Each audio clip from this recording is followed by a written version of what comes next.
Alors avant de rentrer dans le vif du sujet, j'aimerais dire quelques mots d'introduction. C'est un sujet qui, de manière générale, est mal connu. Donc, Nida, c'est un sujet qui, malheureusement, est entaché par des tabous. Dans trop de familles, on comprend mal et on vit très mal ces questions de Nida. Très souvent par une méconnaissance réelle de ces halachot. Alors, je tiens à préciser que ce problème n'est pas particulier, n'est pas exclusif aux familles qui ont fait un peu de tchouva sur le tard.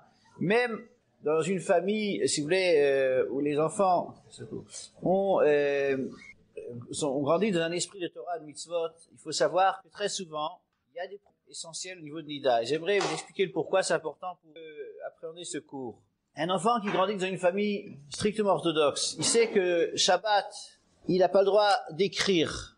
Il sait que s'il veut boire un verre de coca, il doit faire chez Akol Nimidvaro. Ça fait partie d'un vécu éducatif. Par contre, lorsqu'il s'agit des lois de Nida, il y a mais il y a pas de vécu éducatif pour dire des raisons évidentes.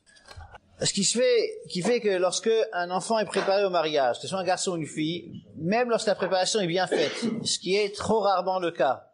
Trop rarement, avant le mariage, on se prépare comme il faut. Et les halachot sont vécus de manière très, très théorique. C'est mal appréhendé, c'est mal compris, trop souvent. Et dès le lendemain du mariage, on doit commencer à appliquer ces halachot. Alors, en plus, il y a trop peu de communication au niveau de ces halachot.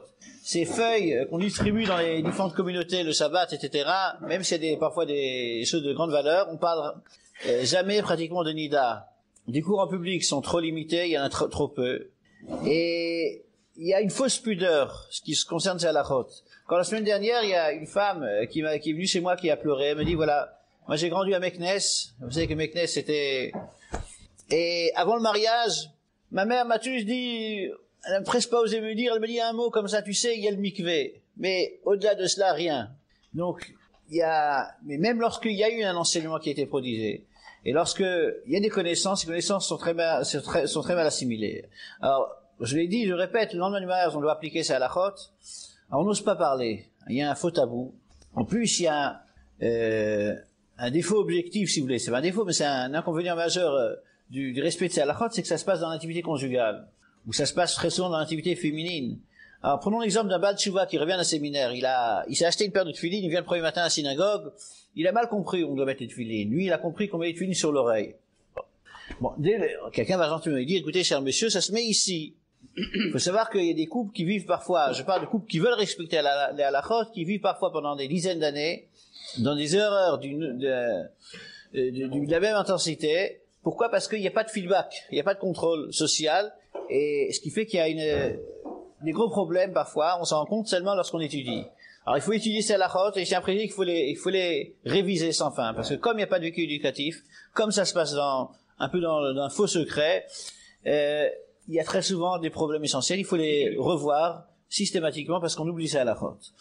Alors le premier sujet qu'on va voir ce matin, donc, c'est les cas qui rendent la femme Nida. Je tiens à préciser que ce cours est essentiellement basé sur l'opinion du Shulchan Aruch. Donc, pour les Sfaradim, il y a peu de différences entre les Sfaradim et Ashkenazim au niveau de ces halachot.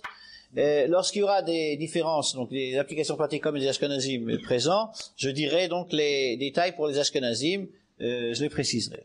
Mais en règle générale, donc c'est valable pour tout le monde, sauf précision. Je tiens aussi à préciser que ce cours est destiné à enseigner le BAB, le minimum. Ce que j'enseigne, c'est le strict minimum. Si jamais il y a des halachot qui ils sont à un degré de chumrot, d'aggravation, je préciserai que c'est pas strictement obligatoire. Non, aucune. Il y a peu de différence, très peu de différence. Mais on les précisera. Donc, dans les grandes lignes, c'est la même chose, hein. Il y a des petits détails qui changent. Voilà, le sujet de ce matin, c'est donc les cas qui rendent la femme Nida. Alors vous allez me dire, si je vous ai fait lever de bonheur pour vous enseigner les cas qui rendent la femme Nida, vous aurez pu faire les grasses matinées ce matin.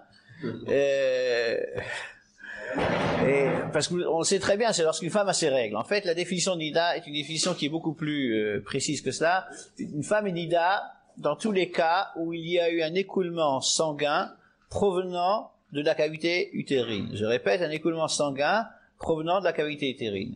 Alors, ce qu'il va nous falloir préciser, c'est donc, d'une part, les causes de cet écoulement. On va essayer de voir les causes de cet écoulement.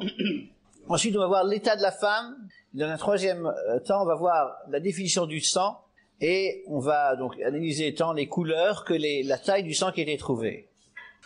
Donc, premièrement, les causes de la... Je vous en prie. Que du sang. Que du sang. Non, que du sang, mais justement, il faudra définir ce que c'est le sang. Donc, au niveau des... Mais c'est une bonne question, on reviendra là-dessus. Donc, les cas, quels sont les cas qui rendent la femme nida? On a vu que tout écoulement veut dire, en dehors de l'écoulement mensuel, il peut y avoir très bien un écoulement même très limité dans le temps et dans la quantité, provoqué par exemple par un effort physique. On a très souvent le cas de femmes qui reviennent d'un cours de gymnastique et boum, elles ont une tache de sang. Donc, bien que ce soit un effort physique qui ait provoqué ce saignement, ça rend la femme nida. C'est un écoulement sanguin pendant la cavité utérine.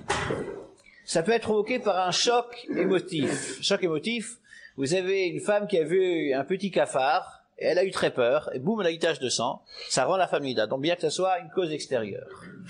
Ça peut être certaines manipulations gynécologiques relativement rares. Je tiens à préciser. Ce qui est plus fréquent, c'est, si on parle de gynécologie, c'est au niveau de la contraception. Mais dans la suite des cours, on parlera de la contraception, de l'approche, de la halakha et de la contraception, c'est important. Lorsqu'on aborde le couple et la Torah, donc de parler de contraception, on parlera aussi du traitement de stérilité, parce que c'est des questions qui sont brûlantes d'actualité dans certains couples.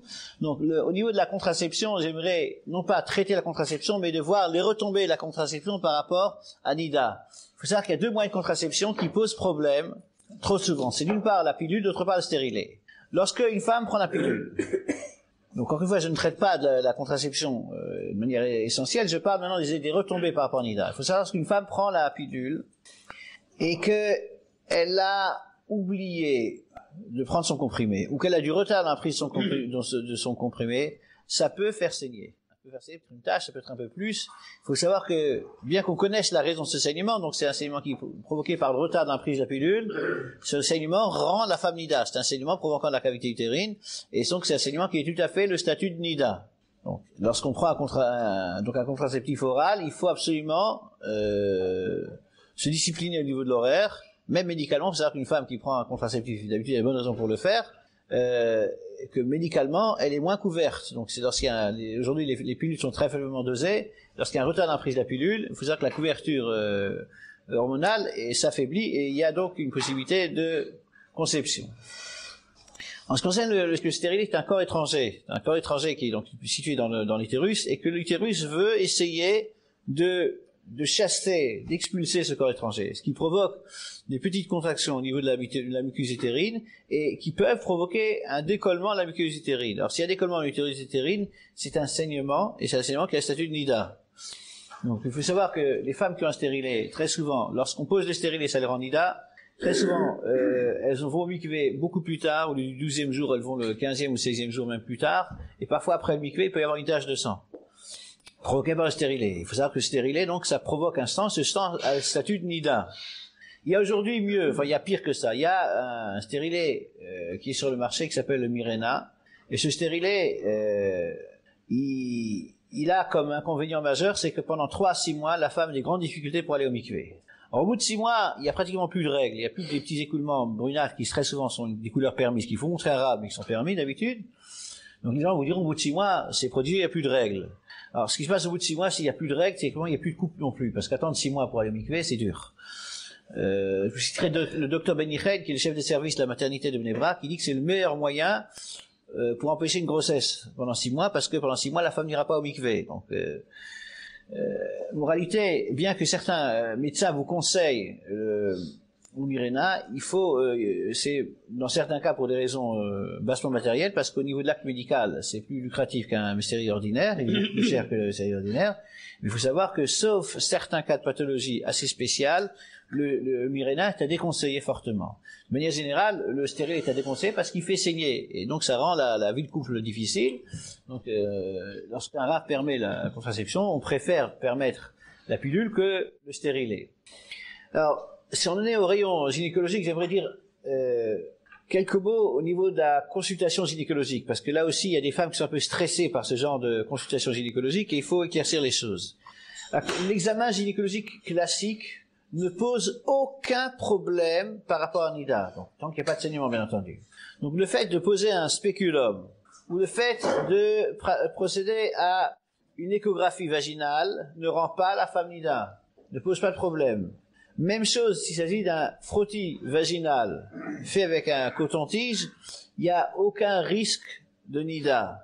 Donc, tant qu'il n'y a pas de saignement, il n'y a pas de problème. Ça veut dire concrètement que la femme n'a pas besoin de faire de vérification après. Elle n'a non plus pas besoin de passer le médecin, vous savez, lui faire un peu l'interrogatoire, genre police judiciaire. Écoutez, docteur, vous êtes sûr que vous n'avez rien vu? Je peux voir le gant? Bon, donc tout ça, c'est superflu. Donc, lorsqu'une femme procède à un examen gynécologique classique, ça pose pas de problème. S'il y a saignement, il faut poser la question à un rave pour savoir comment ça se gère.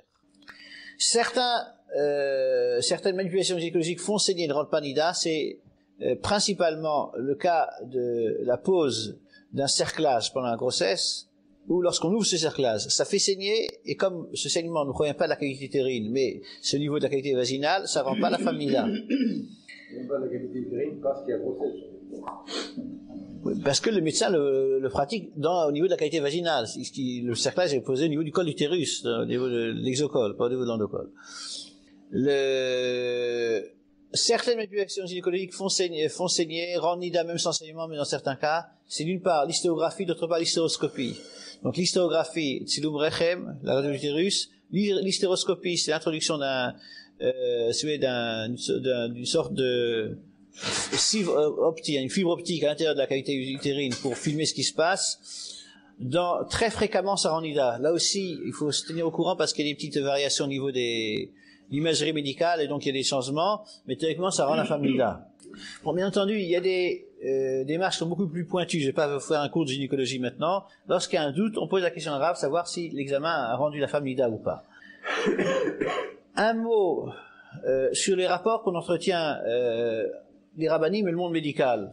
Alors, il y a très souvent des quiproquos. J'aimerais éclaircir les choses. Donc, c'est que le rav a son champ d'action et le médecin a son domaine qui lui est réservé. Un rav ne doit pas statuer au niveau médical et un médecin ne doit pas statuer au niveau rabbinique. Même si un médecin est religieux, même s'il a des connaissances au niveau de Ilchot Nida, il faut savoir que Ilchot Nida, c'est un domaine qui est très pointu. C'est que lorsqu'on étudie Nida dans un kollel sérieux, ça dure à peu près 2 ans. Pendant 2 ans, c'est à raison de 10 heures par jour, à peu près. Au bout de ces 2 années d'études, aucun des étudiants n'a le droit des avachim n'a le droit de répondre à une question d'halakha. On en est au brevet d'études, à peu près. Donc après, il faut entamer une spécialisation. Tant que un avraire, même si c'est un talmid chacham, ne s'est pas spécialisé, n'a pas reçu l'autorisation de trancher une question, même s'il a des connaissances, il peut pas trancher. Donc Nida, c'est un domaine très pointu, c'est un domaine vaste. Ce qu'on est en train de faire, c'est un bref aperçu de Nida, mais ça dure 2 ans d'études au premier niveau sérieux, je parle. Donc un médecin, même s'il a des connaissances au niveau de sa vie privée d'Ilchot Nida, il peut pas statuer parce que c'est trop compliqué et c'est trop grave aussi. Alors ce qui se passe trop souvent, on a fréquemment des médecins qui induisent des couples qui poussent à l'erreur. Je vais vous donner 2 histoires vécues. Il y a peu de temps, il y a une femme qui est enceinte, 2e mois de la grossesse, elle a eu une tache de sang. Enfin, une tache. Elle savait si c'était du sang ou pas. Alors, une tache, elle allait la montrer chez son gynécologue. Alors, c'est intéressant, on va revenir là-dessus plus tard, c'est que une femme se gênera jamais de montrer à son gynécologue un sous-vêtement entaché, même si le gynécologue, c'est un homme, et même si le gynécologue, il est non-juif. Donc, c'est intéressant parce que chez certains rabbinim, certaines personnes se gênent d'aller poser une question, de montrer un sous-vêtement. Donc, on se gêne pas du gynécologue. Il faut savoir que lorsqu'il y a un problème, une question de tâche, de la manière qu'on se gêne pas du gynécologue, il faut aussi avoir le courage de poser la question chez le rav, parce qu'on peut pas trancher ça, ce genre de situation. Donc, pour le rav, c'est une démarche technique, comme pour le gynécologue, il n'y a pas de raison de ne pas poser la question. Donc, lorsque cette femme allait voir son gynécologue, ce gynécologue lui a dit, écoutez, madame, je sais que vous êtes religieuse, je sais que vous respectez la Nida, vous devez savoir que cette tache, c'est du sang. Je rentre pas dans la démarche médicale, je rentre dans le débordement de responsabilité. Donc, cette femme rentre à la maison, elle s'est séparée de son mari. Bon. Alors, ce qui s'est passé, c'est qu'au bout de quelques jours, le mari, il en avait assez, il a pris la tâche. Il allait voir un rav, le rav lui dit, écoutez, c'est pas du sang. Ça veut dire quoi? C'est-à-dire que le champ de définition du sang, la définition du sang au niveau de l'hématologie, au niveau de la halakha, ça n'a rien à voir. Ce qui au niveau médical et du sang n'est pas forcément au niveau de la halakha. Donc lorsque un médecin il a dit à une femme, madame, vous êtes nida, il a très souvent induit ce couple en erreur. Alors c'est dommage, pourquoi c'est dommage? Parce que la Torah ne veut pas que le couple vive de manière en réclus. Donc lorsqu'on est permis, c'est interdit, mais il n'y a aucun mérite à le faire. Donc ce couple moralité, il a perdu quelques jours de vie commune, c'est dommage, c'est vraiment dommage, c'est triste, c'est bête. Ensuite, si jamais cette femme avait continué son processus, elle serait là au mikvé et elle aurait fait sans doute une bénédiction en trop. Bracha vatala, parce que s'il n'y a pas nida, si se trompe la bracha, c'est totalement en trop. C'est une première erreur d'appréciation. Je vous laisse encore quelques... Il y a la démarche inverse, hein, l'erreur inverse, c'est lorsque j'ai eu le cas aussi il y a quelques temps, un mari m'a téléphoné, sa femme a trouvé une tache de sang. Bon, elle allait sur son médecin, elle était inquiète. Le médecin, donc, lui a posé un spéculum et a procédé à une auscultation gynécologique, une vérification. Il a dit, écoutez, madame, vous êtes religieuse, vous pouvez être tranquille, vous pouvez retrouver votre mari, je vois qu'il n'y a pas de saignement provenant de l'utérus. Il faut savoir que le simple fait pour un médecin de constater qu'il n'y a pas de saignement provenant de l'utérus ne suffit pas. Lorsqu'il y a une tache de sang, donc dans certains cas, il peut y avoir une causalité kliabemaka qui peut permettre, mais c'est des paramètres très précis qui sont exclusivement du domaine d'un dayan. Et dans certains pas d'un médecin. Donc le simple fait d'avoir dit il n'y a pas de saignement provenant de l'utérus ne suffit pas. Donc on a vu que si le médecin a dit à la femme, madame, vous faites pas de soucis, je vois que ça vient pas de l'utérus, l'utérus est net. Le fait que l'utérus soit net maintenant ne veut pas dire qu'il y a une demi-journée ou il y a 2 jours, il n'y a pas eu de saignement. Donc c'est pourquoi le simple fait que le médecin constate qu'il n'y a pas de saignement à l'heure actuelle ne suffit pas. Alors ce couple s'est malheureusement retrouvé, et pour ça c'est dans l'erreur et c'est très grave. Donc moralité, avec tout le respect qui nous est dû aux médecins, il faut savoir qu'on a chacun notre cadre d'activité, il ne faut pas le dépasser. Docteur. Vous avez répondu, c'est pas du sang. Est-ce que c'est du sang qui vient pas de l'utérus ou c'est pas du sang? Non, quelle est la réponse du Rav exactement lorsqu'il dit ça? Est-ce qu'il peut dire que c'est pas du sang ou est-ce que c'est pas du sang qui vient de l'utérus? Il peut y avoir les deux cas. Il peut y avoir 2 cas de figure. Il peut y avoir du sang qui ne provient pas de l'utérus. Il faut trouver une causalité parce que si ça provient de la cavité vaginale, là aussi ça pose problème. Donc ça entraîne toute une démarche. Dans certains cas, c'est une couleur qui est permise.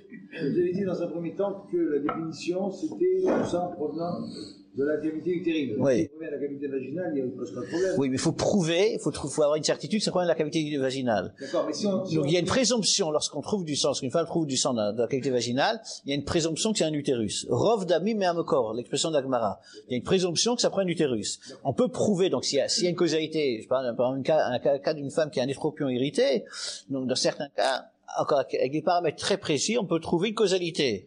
Mais encore une fois, ça répond à une démarche très précise. D'accord, mais moi la question que je pose, c'est que si le médecin a dit, c'est du sang qui ne provient pas de la cavité utérine. Non, il a dit du sang. Il a dit du sang, vous êtes nida.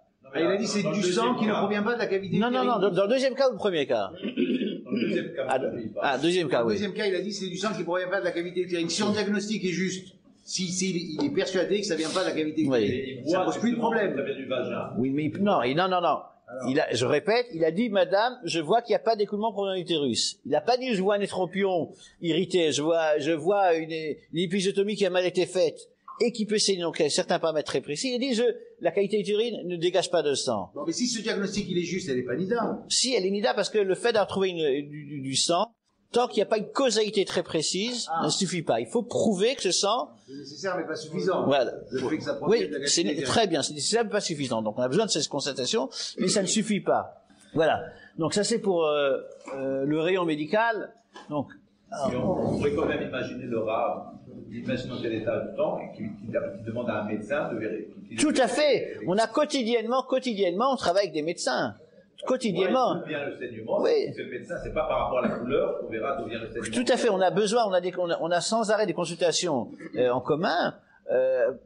Pourquoi? Parce que pour arriver à résoudre des cas, on a besoin de l'aide du corps médical. Mais encore une fois, la décision finale, c'est le Rav qui le prend avec, si vous voulez, des détails techniques que le médecin va lui-même examiner. Voilà. Donc on en est toujours aux causes de la nida. Donc les causes de la nida, les causes du saignement provenant de la cavité utérine. Donc on a vu, peu importe la cause, que ce soit un effort physique, un choc émotif, certaines retombées de l'usage d'un contraceptif et certaines démarches gynécologiques relativement restreintes. l'accouchement rend la femme nida, la fausse couche rend la femme nida, la césarienne aussi rend la femme nida. Un mot sur la fausse couche. La fausse couche, dans beaucoup de cas, le saignement qui suit la fausse couche se termine rapidement. Il faut savoir que même si la femme, qui doit compter donc les 5 et 7, a pu terminer son compte de 12 jours, elle ne peut pas le mikvé dans les 12 jours qui suivent la fausse couche ou le curetage, si le fœtus était de sexe féminin ou si on n'a pas pu préciser le sexe du fœtus. Il faut attendre 14 jours complets, donc c'est seulement le 15e soir que la femme pourra le mikvé. Alors c'est une erreur qui est malheureusement trop fréquente. On veut se retrouver et la femme peut compter 7 jours propres et elle va au mikvé avant le 15e soir. Il faut savoir que c'est un interdit de la Torah. Donc lorsqu'il y a fausse couche, il faut prendre conseil avec un rav parce qu'il y a différents paramètres là aussi, je ne vais pas entrer dans les détails, qui font qu'il faut attendre un certain temps. Il y a une méthode de calcul. Là aussi, lorsqu'il y a malheureusement une fausse couche, il faut prendre conseil avec un rav. Le problème, c'est la définition de la fausse couche. C'est à partir de quand on fait fausse couche? Dès qu'il y a bonne question. Donc là aussi. Au 4e jour, s'il y a un œuf, il s'évacue. Ouais. C'est aussi une bonne question. Là aussi, nous, la halakha, il y a des différentes appréciations. Donc, c'est pointu et je vais pas rentrer là-dedans. Donc, dans tous les cas où il y a un risque, il y a un risque de fausse couche. Donc, on prend conseil avec un rav. Voilà. En ce qui concerne l'état de la femme. Donc, on a terminé avec les causes du saignement. On va voir maintenant l'état de la femme. Donc, peu importe l'état de la femme. Ça veut dire quoi? Ça veut dire que même une femme enceinte, qui théoriquement n'est pas à même d'avoir un saignement pour les hormonales, parce qu'elle est enceinte, si un saignement, elle aura le statut de nida avec toutes ses applications pratiques. L'attente, même que d'habitude, et tvila avec la bénédiction, avec la bracha. Donc, mikvé avec bracha, même en cas de grossesse, les mêmes distances à prendre. Même chose, une femme qui allaite, il y a des femmes qui lors d'allaitement n'ont aucun saignement, si jamais elle a une tache de sang, bien que, bon, elle n'a pas ses règles, la tache de sang va la rendre nida. Maintenant, au niveau de la ménopause, il faut savoir qu'une femme qui est ménopausée et qui a un saignement, ça la rend nida. Vous savez qu'aujourd'hui, les traitements hormonaux après la ménopause sont très à la mode. D'ailleurs, il y a 2 registres. Il y a les traitements hormonaux sans règles et les traitements hormonaux avec règles. Donc on joue avec ça. Même maintenant, j'ai eu le cas il y a quelque temps d'une femme dans le sud de la France. C'est une grand-mère d'un âge avancé qui suivait donc un traitement hormonal sans règles. Elle a oublié un comprimé, boum, elle a une tache de sang. Donc bien que cette femme n'avait pas fréquenté le mikvé pendant des années, elle est dû retourner au mikvé. Donc peu importe l'âge de la femme, lorsqu'il y a un saignement provoquant l'utérus, ça rend la femme nida. Un détail important. Il faut savoir qu'une femme ménopausée qui a fait tchouva, et qui a fait tchouva après la ménopause, et qui n'était pas au mikvé, donc après ses dernières règles, bien qu'elle a plus ses règles, elle reste nida. Et donc, si elle fait tchouva sur Shabbat et sur le reste, il faut absolument qu'elle ait eu mikvé une fois pour toutes, s'il n'y a plus de saignement après, et donc qu'elle attende les 5 et 7 et qu'elle fasse les vérifications comme il faut. Et en faisant ainsi, elle fera tchouva sur tout son passé. C'est extraordinaire parce qu'elle est en train de transformer toutes les avérotes en mitzvot. Elle attend les 5 ou 7. Bon, on verra ça dans la suite. Non, le jour où elle fait tchouva. Elle se sépare de son mari. Il faut. Pas le sang, pas le... Oui, parce qu'elle est nida. Si cette femme, elle n'était pas obligée, elle était pas obligée depuis le dernier écoulement prenant l'utérus, elle est nida. Chaque fois qu'elle a contact, et c'est très fréquent. On a des femmes qui ont fait tchouva sur le tard, et elles se rendent pas compte qu'en fait, elles gardent le statut de nida à vie. Alors ces femmes, très souvent, avec un peu de persuasion, ça peut être le cas, vous êtes peut-être dans votre famille, ça peut être votre mère, votre cousine, votre tante, votre grande sœur, qui n'est pas au courant qu'en fait, en ayant fait tchouva, et n'en allant pas au mikvé, elle reste avec un gros problème. Au contraire, si elle va au mikvé, elle va en fait transformer. C'est prodigieux parce que toutes les avérotes qu'elle a faites se transforment en mitzvot. Hein. Il y a une fois un Baal Tshuva qui m'a dit, mais c'est dommage, j'ai pas fait plus d'avérotes parce que faut savoir que lorsqu'on en fait trop, parfois il n'y a plus de marche arrière possible. Mais donc, alors vous pouvez convaincre comme ça votre mère ou votre grande sœur à aller au mikvé et ainsi transformer tout un vécu négatif en mitzvot. C'est prodigieux. Donc il faut le faire. On prend son courage à deux mains. Ça dure 5 minutes. En 5 minutes, vous pouvez convaincre quelqu'un qui est déjà positif d'aller au mikvé. Je ferme la parenthèse. Il faut qu'elle se sépare 7 jours alors de son mari. 5 et 7. Bon, ça, on verra la semaine prochaine. Attention. Je peux pas tout vous dire en une fois. Vous savez que bon. 5 jours. Bon. Bezrat Hashem, on verra. Voilà, on va maintenant, donc on a vu les causes qui rendent la femme nida, on a vu, peu importe l'état de la femme, on va maintenant en arriver à essayer de définir ce que signifie le sang. Donc un écoulement sanguin, il faut définir ce que c'est le sang. Alors le sang, on va d'abord définir les couleurs, après on verra la substance, et dans un troisième temps on verra les quantités de sang. Alors au niveau des couleurs, le rouge et le noir, c'est interdit. C'est strictement interdit, c'est nida. Donc rouge et noir, c'est interdit. Ça n'a rien à voir avec Stendhal, mais c'est quand même interdit. Bon. Le blanc, le jaunâtre et le verdâtre sont des couleurs permises.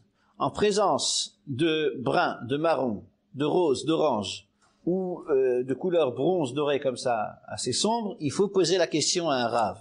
Je répète, noir et rouge c'est interdit, blanc, jaunâtre, verdâtre c'est permis, le brun, le marron, le rose, le doré, l'orange, doré, bronze comme ça, il faut poser la question à un rave. Si un précis, il faut poser la question à un rave qui est spécialisé dans l'étude des couleurs. Pour avoir un grand Rosh Hashiva, un grand rabbin prestigieux ou un kabbaliste, c'est pas leur domaine.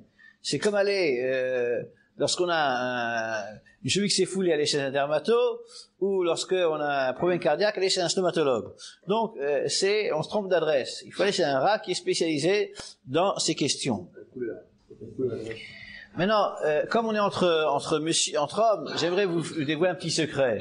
Il y a beaucoup de femmes qui ont une tendance à s'interdire à tort et à travers. Lorsqu'il s'agit du rouge et du noir, il faut savoir que le rouge et le noir, bon, trop de femmes, lorsqu'elles ont une couleur un peu plus sombre que d'habitude, elles se disent, ça y est, c'est mes règles. Alors c'est une consultation qu'on a tous les jours, nous les rabbinim. Une femme nous appelle, voilà, Rav Dreyfus, il y a 3-4 jours, je pensais avoir mes règles. Et j'ai vu une couleur bizarre, je sais pas de mon mari. Bon, et en temps, rien n'est arrivé, qu'est-ce que je fais? Alors je lui demande, est-ce que on peut analyser cette couleur? Ah, mais je l'ai jetée. Bon, on peut pas analyser une couleur si on ne l'a plus. Il faut jamais jeter, lorsqu'il y a une question de couleur, il faut jamais jeter ou laver l'objet du délit. Donc, il faut poser la question. Alors, ce qui se passe, c'est beaucoup de femmes qui sont habituées à avoir des sécrétions vaginales de couleur claire. Il suffit que c'est un peu plus foncé pour qu'elles se disent, ça y est, c'est mes règles. J'ai encore eu le cas il y a quelques jours d'une femme qui a un gros cas psychiatrique et donc qui a vraiment besoin de sa vie conjugale. Et elle m'a appelé en pleurant, ça y est, je suis 3 jours après mon IQV, j'ai vu du sang. Je lui dis, madame, soyez gentille, je vais analyser la couleur. Elle dit, non, mais même mon mari, pourtant c'est un mari qui étudie dans un kollel, et qui a fait NIDA dans un kollel, mais qui est pas spécialisé dans les kollels, mais mon mari dit que c'est du sang. Je lui dis, écoutez madame, amenez-moi cette couleur. Bon, je l'ai amené, et il l'a amené finalement, et ben, j'ai pu permettre, c'était pas du sang. Et donc ça c'est on a ce genre de problème quotidiennement, des femmes qui s'interdisent à tort à travers. Donc on a aussi l'exemple inverse, des femmes qui s'imaginent ou des hommes qui s'imaginent que tant que c'est pas rouge écarlate, c'est pas nida. Il faut que les choses soient claires. Du sang peut très bien une couleur marron ou brunâtre. Donc c'est pas seulement du rouge écarlate. Moralité, lorsqu'il y a une question de nida, votre femme vous dit ça y est, je pense avoir vu, gentiment vous lui proposez de prendre le support sur lequel a été trouvée la tâche et poser la question à un rave. Alors je sais que dans certaines familles, très rares je l'espère du moins, poser une question à un rave concernant une tâche, ça pose un problème. Alors je précise que je comprends une gêne, et lorsqu'on n'est pas habitué à cette démarche, il y a une gêne qui est compréhensible. Ce que j'aimerais dire, c'est que cette gêne, il faut absolument la dépasser. Pourquoi il faut la dépasser? Parce que Nida, ça peut pas se gérer seul. Il y a une question, ça peut pas se gérer seul, mais si ça se passe, si on peut pas, pour des raisons X, se joindre à un rave, vaut mieux prêcher par défaut ou par excès? Très bonne question, on va y répondre. Je vais vous raconter une histoire pour répondre à votre question. Il est en forme, Toby, ce matin. Non, mais si ça se passe un vendredi soir, si on est à l'étranger, si le rave il est pas joignable, si je sais pas trop quoi. Très très bonne question. Voilà, je vais y répondre. Il y a quelques temps, j'étais dans un Bestora, c'est un bureau de consultation à l'Afrique, et il y a un chassid, c'était un mot de ses Shabbat, il est venu me poser la question, c'est avec le chapeau de fourrure, le stramel, l'habit de soie. Il avait un grand sac en plastique comme ça. Dans le sac, il y avait une serviette de toilette qui avait servi au couple pendant le rapport. Sur la serviette, ils avaient trouvé une tache. Bon, on va s'imaginer la démarche de ce couple. Ils ont vu la tache. Bon, on voit une tache, on se sépare. Mais qu'est-ce qu'on fait? C'est gênant d'aller comme ça chez un rave avec... Bon, mais se séparer, comme vous dites, se séparer à tort, C'est-à-dire qu'il n'y a aucun mérite à se séparer. Lorsqu'on peut être permis par un rave, se séparer, niet. Le Roche, il dit même que se séparer lorsqu'on peut être permis, c'est presque une avéra, c'est presque une faute. Donc, il faut savoir, lorsqu'on est permis de se séparer, on n'a aucun mérite à le faire, non. L'inverse. Fermer un œil.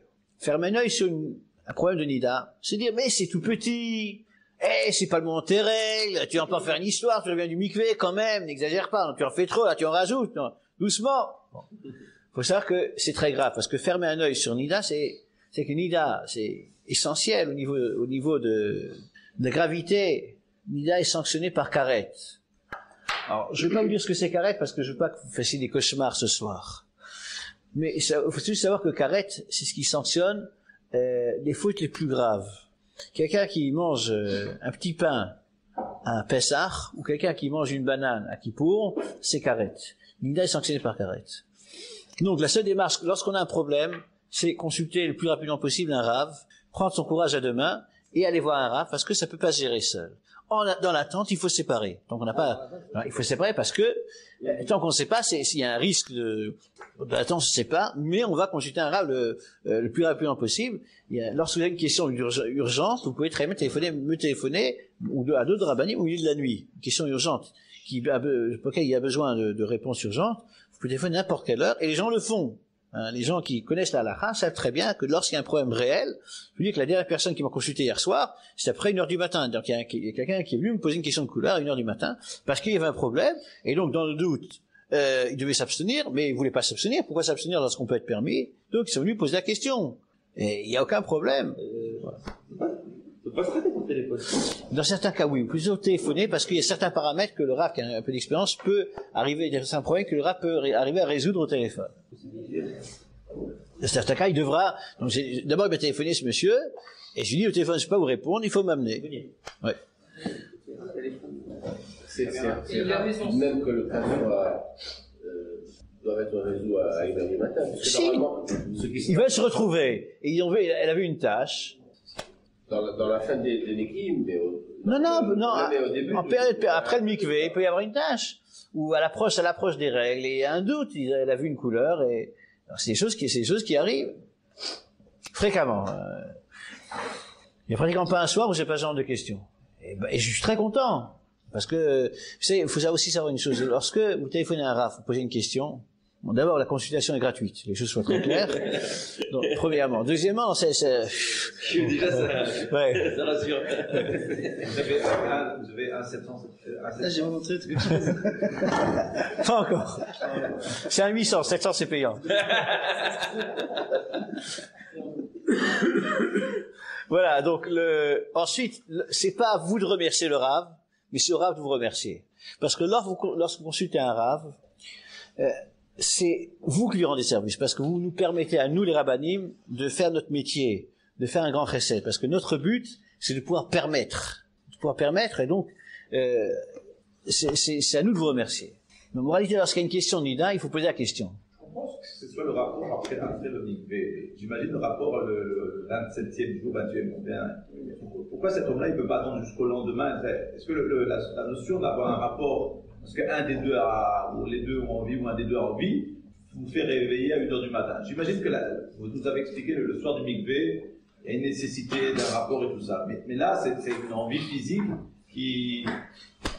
Non, on se pose la question, oui. On ne peut pas dire, j'attends le lendemain matin et puis... Quand c'est qu'il va être privé peut-être pendant X jours, puis je sais pas, on peut imaginer ça. Ouais, mais nous, on rentre pas dans ces considérations. À partir du moment où quelqu'un nous pose une question, pour nous, c'est une mitzvah. Non, mais celui qui doit poser la question, il arrive à 2h du matin, il rentre chez lui, il dit, ah, j'ai un truc, j'ai appelé là parce que j'ai envie ce soir. Bon, oui, il n'y a aucun problème. Et la personne a des dents sachées, vous avez vu ça devant vous? Non, vous pouvez dire, non, c'est une très bonne question. Non, il faut savoir que dans un bureau, je vais vous dire, dans un bureau de consultation à l'Afrique, les choses soient claires, il y a deux cas de figure. Il y a soit le RAF qui est assis seul, ou parfois le RAF est assis avec des stagiaires. Mais des stagiaires, c'est les gens qui ont passé des examens, si vous voulez, donc qui sont des rabbanim, qui sont en train d'apprendre, de faire un stage. Si ça vous dérange que les stagiaires soient présents, vous pouvez très bien leur demander de sortir. Mais ils apprennent leur métier. Donc mais vous avez le droit à consulter le RAV de faire ça. Voilà. Donc mais c'est une bonne question. Voilà, maintenant, ça c'est en ce qui concerne les couleurs. Au niveau des substances, il faut savoir que l'écoulement donc sanguin peut être soit un écoulement, donc une substance relativement glaireuse, presque liquide. Dans certains cas, ça peut être du sang qui est déjà coagulé. Peu importe la substance, dans tous les cas où il y a un écoulement sanguin, ça rend la femme nida. On en arrive au dernier point de ce matin, c'est la question des quantités. Là, c'est un peu plus pointu. Au niveau des quantités, il y a deux cas de figure. Il y a le cas de figure où la femme va être nida, mais trouver une trace quantité infime de la taille de la pointe d'une épingle. La taille de la pointe d'une épingle, mais si c'est tout petit, ça peut rendre la femme nida. Donc, vous voyez, si c'est tout petit, la pointe d'une épingle, si c'est trouvé, il y a trois cas de figure. Tous les cas, trouvé sur un tissu témoin. Donc, ce genre de tissu qui sert aux femmes à faire l'examen interne. Donc, si c'est trouvé sur un tissu témoin, ça peut rendre la femme nida, même si c'est tout petit. Vous savez ce que j'ai dans mes poches? Je vais vous le dire. J'ai 3 loupes. J'ai une loupe qui fait un grossissement de 10, j'ai une loupe qui fait un grossissement de 20, et j'ai une loupe, elle est tellement précieuse, elle est très spéciale, elle vient des États-Unis, c'est un grossissement de 14, elle est tellement précieuse que je l'attache avec une petite cordelette, une petite chaîne en métallique. Voilà, donc on a 3 loupes qui nous servent, lorsque la tâche est petite, et même lorsque la tâche est grande, parfois pour analyser les couleurs, pour essayer de renforcer l'approche de l'œil, pour analyser les couleurs. Donc même si c'est tout petit, ça peut rendre la femme nida, si c'est un tissu témoin. Si la tâche a été trouvée après un rapport, tout de suite après un rapport, même si c'est tout petit, ça peut rendre la femme nida. Alors, je tiens à préciser, que ce soit très clair, qu'après un rapport, il n'y a pas d'obligation de chercher. Ni de faire du cas, certainement pas, et non plus pas de chercher. On s'essuie, on met ça au linge. Ceux qui sont un peu stressés, vous mettez des lunettes noires.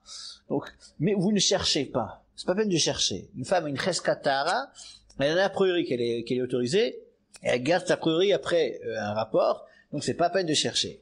Si on a trouvé une tâche, même toute petite, ça peut rendre dans certains candidats, donc il faut se séparer, poser la question rapidement à un rave, c'est une raison de consulter un rave même au milieu de la nuit, si c'est nécessaire.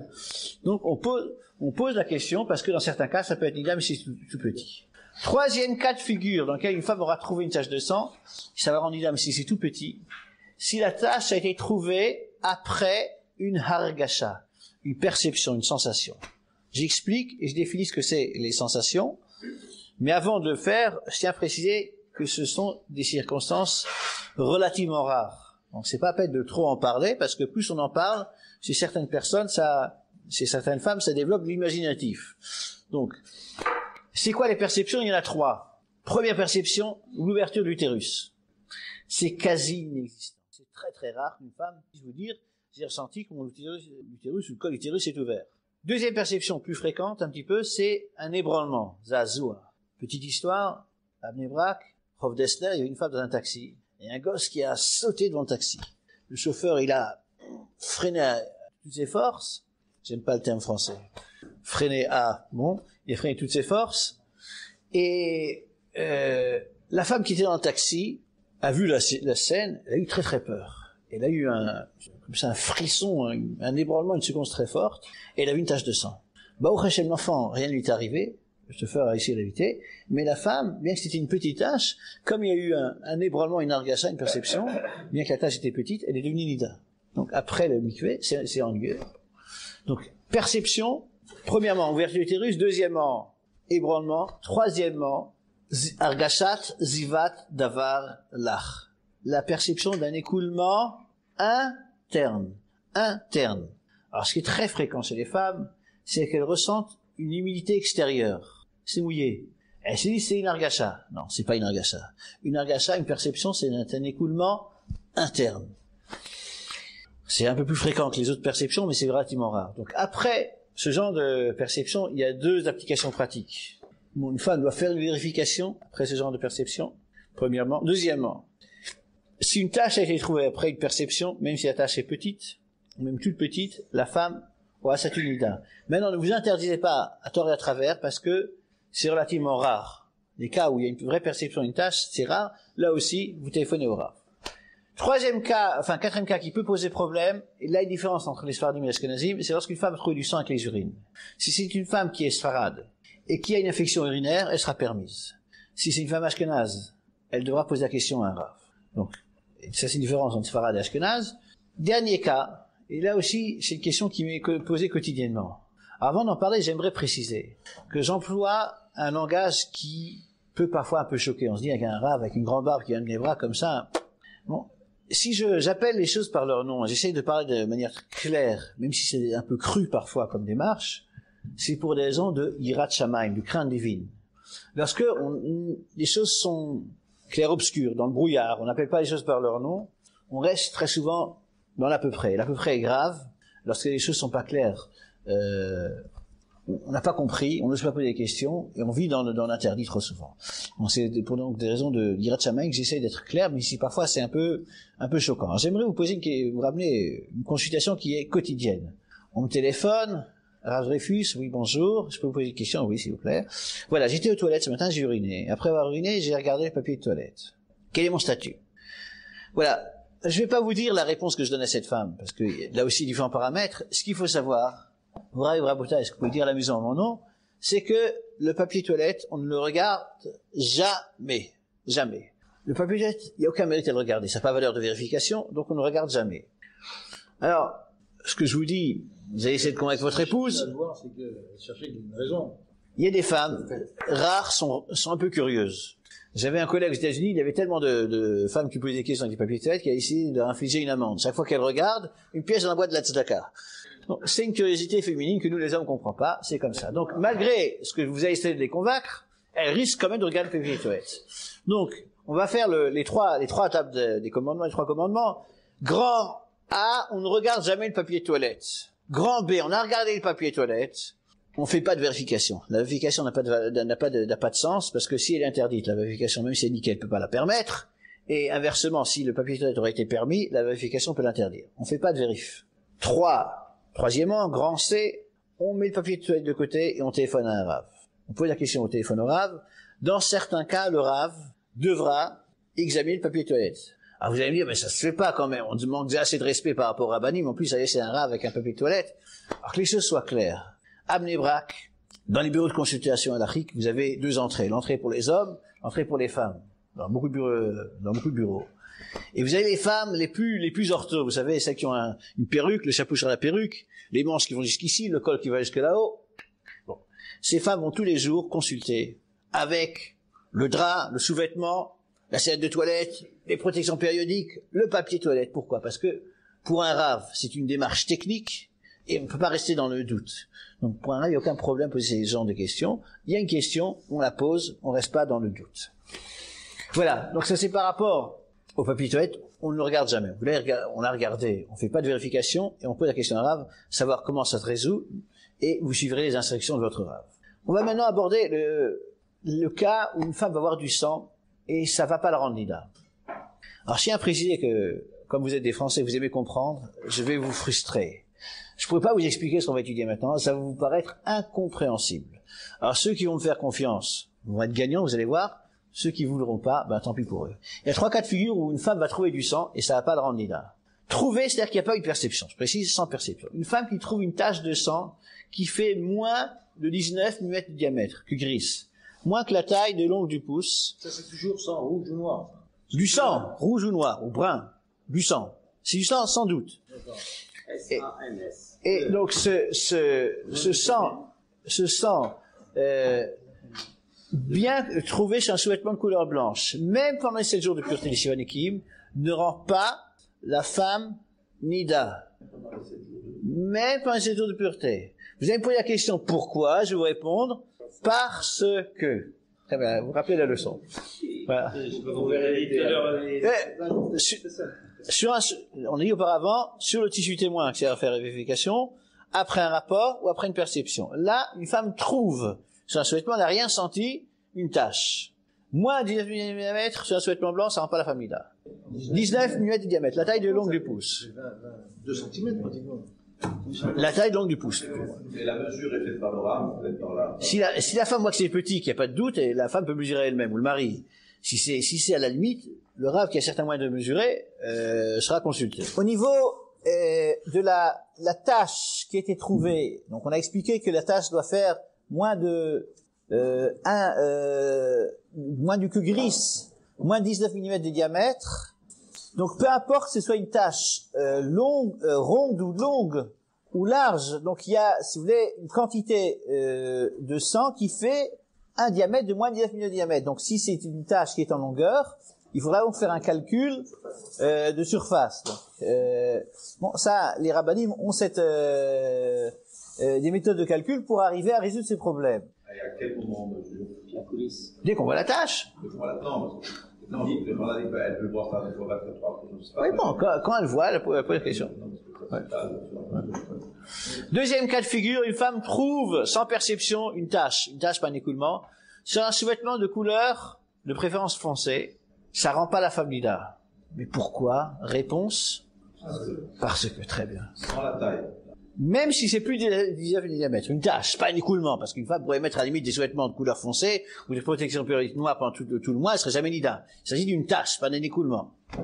Une tache, donc même plus de 19 mm, ne rend pas la femme nida. Moralité, messieurs, vous allez investir dans la bonneterie féminine. Parce que dès le soir du mikvé, il est conseillé aux femmes de mettre des sous-vêtements de couleur. Ça évite ces genres de problèmes. Je tiens à préciser que dans tous ces cas, lorsqu'on trouve une tache de sang, il y a, j'enseigne le minimum, il y a quand même une mesure de précaution. C'est pas un interdit, mais il y a un conseil très chaud. Cette tache peut annoncer un dérèglement hormonal. Même si c'est pas un moment où la femme doit avoir ses règles, ça peut annoncer un problème. Il faut dire que lorsqu'il y a un problème, avoir un rapport peut accélérer le processus qui amène les règles. Donc, au moins 24 heures, on s'est séparés, on essaie d'éviter d'avoir un rapport parce que le rapport peut être dangereux. Donc, cette tâche, elle rend pas nida, mais ça peut être un signe annonciateur, donc, on dit en français, on calme son jeu. Donc, on attend 24 heures au moins pour voir. Dans le doute, poser la question à un rab, le rab pourra dans certains cas vous dire ça annonce des règles ou pas. Troisième cas. C'est qu'elle a finalement un vêtement de couleur, alors on ne vous amènera jamais. Non, c'est pas nécessaire. Vous pouvez décider seul. Troisième cas. Pardon? J'enseigne le minimum.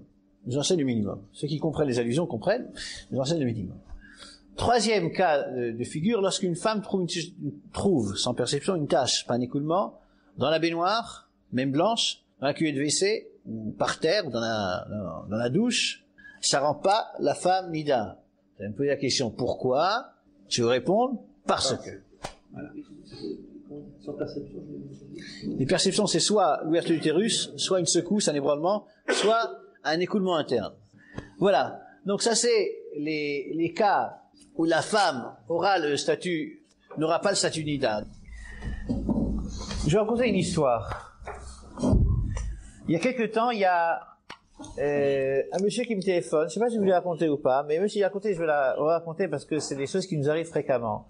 Il téléphone il était en vacances en dehors de Bnei Brak, et il me fait, Rav Dreyfus, j'ai besoin de votre aide. Bon. Je vous en prie. Voilà, je suis très loin de Bnei Brak et ma femme a vu une tâche. J'aimerais que vous m'expliquiez, m'aider à calculer la taille là, du cul gris, vous savez, les 19 mm de diamètre. Vous vous rappelez, on n'est pas à 19 mm de diamètre. Donc, comment est-ce qu'on calcule cette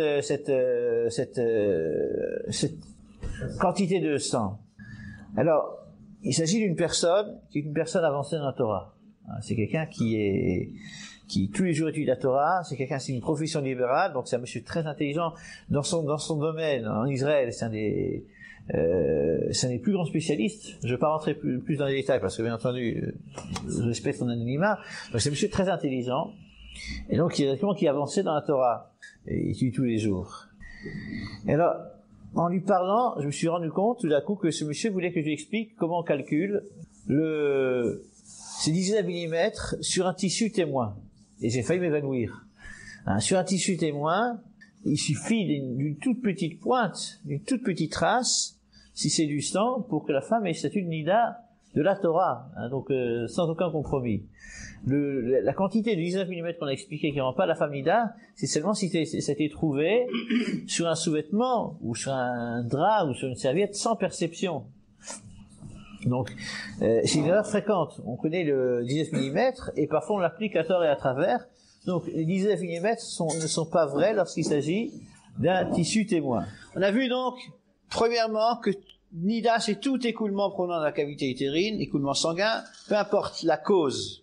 Choc émotif, effort physique, oubli de la pilule ou stérilet, l'accouchement, la fausse couche et la césarienne rend la femme nida. Après la fausse couche, consultation rabbinique conseillée. On a vu que peu importe l'âge ou l'état de la femme, même une femme enceinte, même une femme qui allait, même une femme qui est ménopausée, ça peut être nida s'il y a un écoulement sanguin. On a vu ensuite que au niveau des couleurs, le sang peut être soit rouge, soit noir. En présence de blanc, de jaune, de vert, c'est permis. Le marron, le brun, l'orange, le rose et le doré et l'orange. Il faut poser la question à un rave spécialisé. Ne laissez pas vos femmes seules décider que c'est rouge ou noir. Posez la question à un rave. Vous pouvez demander aussi au rave, savoir si c'est une question que vous pouvez gérer seul. La prochaine fois, comme ça, vous pourrez peut-être décider seul. Ensuite, au niveau des substances, on a vu que le sang peut être soit glaireux, soit sous forme plus ou moins coagulée, ça rend nida quand même. Au niveau des quantités, il y a des cas où une femme va être nida, même si elle a vu une toute petite tache de sang, même la taille de la pointe d'une épingle, si ça a été trouvé sur un tissu témoin que ça va faire vérification, ou après un rapport, mais on ne cherche pas. Il a quelque chose de particulier, ce témoin, là? Oui. On verra la semaine prochaine. Attention. Donc, la tache trouvée après une perception, il y a 3 perceptions. Ouverture d'utérus, secousse très forte, ébranlement, ou écoulement interne, qui oblige donc une vérification. Après une tache, même toute petite, il faut se séparer parce que c'est très souvent nida. Les urines, lorsqu'il y a une infection urinaire pour les sfardim, pas de problème. Le papier toilette, on ne le regarde jamais. On l'a regardé, on fait pas de vérification, on pose la question à un rave. Dernier point qu'on a vu ensemble, donc c'est les cas où la femme va être nida seulement s'il y a certains paramètres de quantité de sang. Donc, sur un sous-vêtement de couleur blanche, une tache trouvée sans perception ne rend pas nida, c'est la moins de 19 mm de diamètre. Un sous-vêtement de couleur de préférence foncée, donc acheter du rouge ou du noir, ça rend pas la femme nida tant que c'est une tache. Et même chose, une tache trouvée par terre dans la cuvette de WC, dans la baignoire, ne rend pas la femme nida tant que c'est une tache sans perception. Voilà, donc ça c'était le premier sujet. Chaque semaine il y aura un module. Donc la semaine prochaine on essaiera de commencer le processus qui va permettre au couple de se retrouver. Le processus